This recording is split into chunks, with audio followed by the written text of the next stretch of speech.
Okay, doctorarjaybe, I wanted to talk a little bit today about our digestion.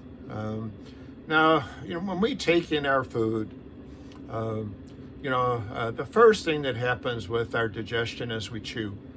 Our teeth mash up the food that we take in to make it easier to process.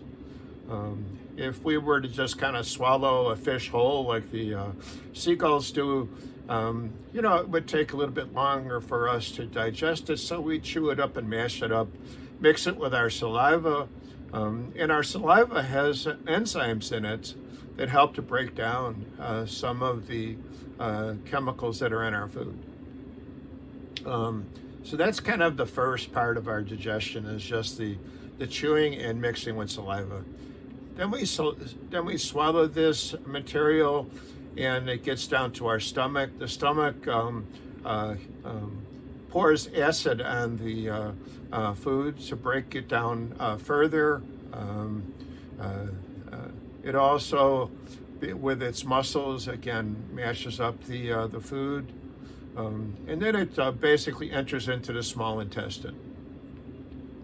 In the small intestine, there are enzymes and juices that are released to help break down the food.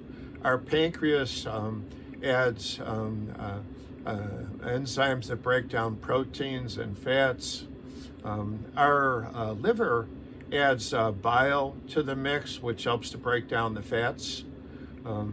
So by the time the food is reached about a foot from the stomach, there's a whole process that's going on, which helps to break down the different things that are in our food. Some of the result is absorbed in the small intestine then, in the different portions, so that by the time the food has reached the large intestine 2 hours later, most of the nutrients have already been absorbed. The final process of digestion happens in the large intestine, and it's with the help of bacteria.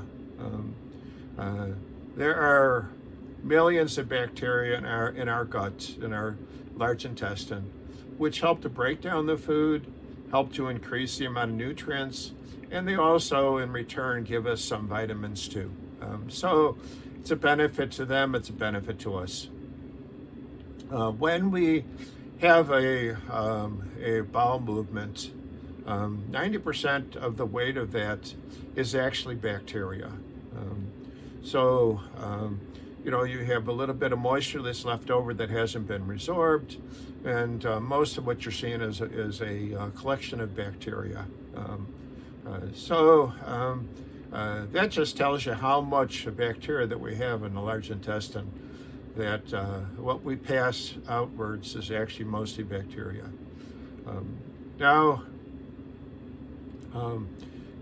One of the things that helps our digestion is by eating our fruits and our vegetables for the fiber that's contained in it.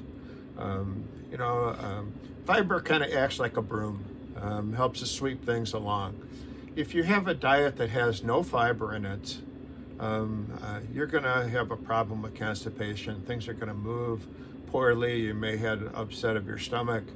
So fiber is an important nutrient that you want to look at. Now, you can get your fiber from high fiber cereals, from, like I said, fruits and vegetables, nuts, different foods that are high in fiber.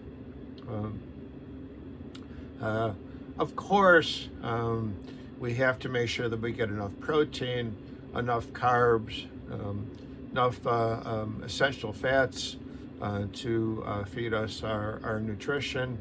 And so a variety of foods is good, that can be digested properly. For this reason, it's not the best to be eating a lot of junk food. Junk food should just be considered empty calories.